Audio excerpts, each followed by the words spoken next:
Тұран университетінде қазақ-поляк байланыстарының тарихы танымал тұлғалардың мысалында атты кітап таныстырылды.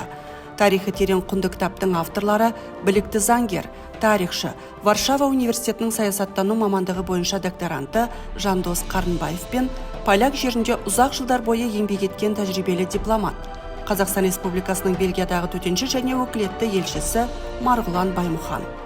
Құрметті әріптестер, құрметті достар, жоғары мәртебелі бас консул мырза, профессор Теменовский.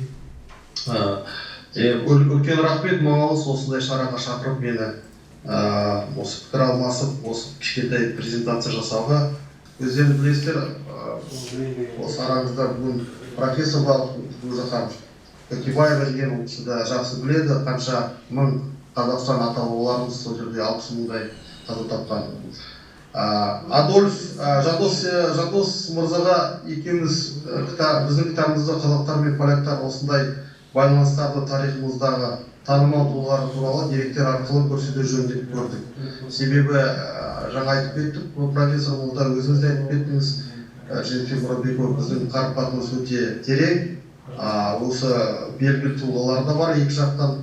Соны біз ойладық, екі жақта сол тұлғалар туралы білгені дұрыс деп. Қазақстан мен Польшаның арасы достығы, халықтарының достығы, бір-бірінің тарихы тереңдігі үлкен. Соған тағы бір айтып кетейін, осы Қазақстан мен Польша достығы нығая берсін. Назарларыңыз үлкен рахмет. Тұран университеті қазіргі уақытта халықаралық қатынастар дайындау саласы бойынша Қазақстанда белгілі университеттердің бірі. Жыл сайын халықаралық қатынас мамандарын дайындап өткізіп жатыр. Және көптеген елшілермен, консулдармен кездесу ұйымдастырып, шаралар ұйымдастырып жатыр. Алдағы уақытта сізбен де байланысты орнатып, Тұран университетінде өзіңізде үлкен профессор, лектор ретінде, практик дипломат ретінде сізді көруді бізде ұсынамыз. Алдағы уақытта байланысты нығайтамыз деп ойлаймын. Рахмет сізге. Қос автор 12 тараудан тұратын еңбекті жазып шығуға 3,5 жыл уақыт жұмсаған. Осы мерзімде қазақ, орыс, поляк, ағылшын тілдеріндегі дереккөздерді терең зерттеген екен. Бұл кітаптың идеясы мен 2017 жылдан бастап Варшава университетінде оқыдым. Кейін 2018 жылдан бастап біз Марғұлан Баймұхан мырзамен танысып, ол кісінде өзінің жинаған ақпараттары бар екен. Мен де жинаған ақпараттарым бар, осы салада бірлесіп жұмыс істеуге екеуміз келістік. Сол бір тамаша идея болып, екеуміз ол жұмысты бастадық. Сол 2018 жылы басталған жұмыс 2021 жыл біз аяқтадық.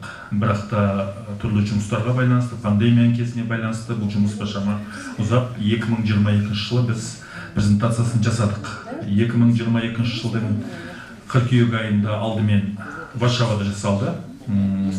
Поляк сеймінің депутаттарының, сосын министрлігі өкілдерінің, интеллигенция, яғни қатысуымен, Еуропарламенттің депутаттарының қатысуымен, сонан соң 2022 жылдың 12 желтоқсанында Астанадағы академиялық кітапханада осы кітаптың тұсаукесерін өткіздік.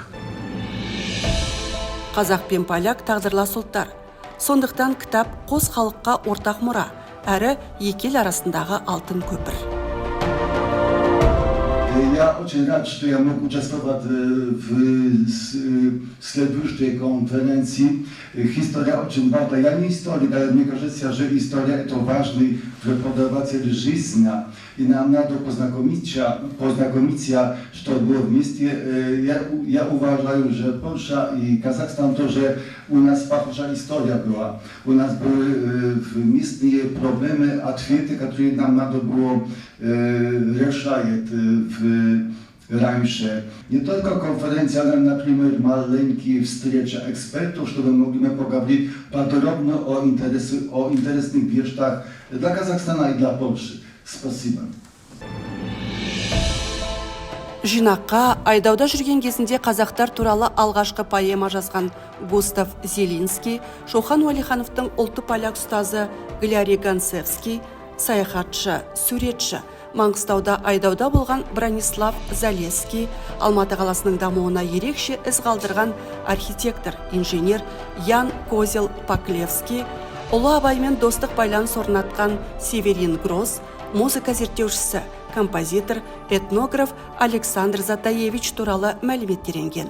Сонымен қатар Варшавада оқыған қазақтар, Қазақстанның тұңғыш прокуроры Қанай Боранбаев, ветеринар ғалым Әбілмажын Күшіков те ұмыт қалмаған. Кітапта Қажымұханның бәйбішесі, ұлты поляк Батима туралы да деректер бар.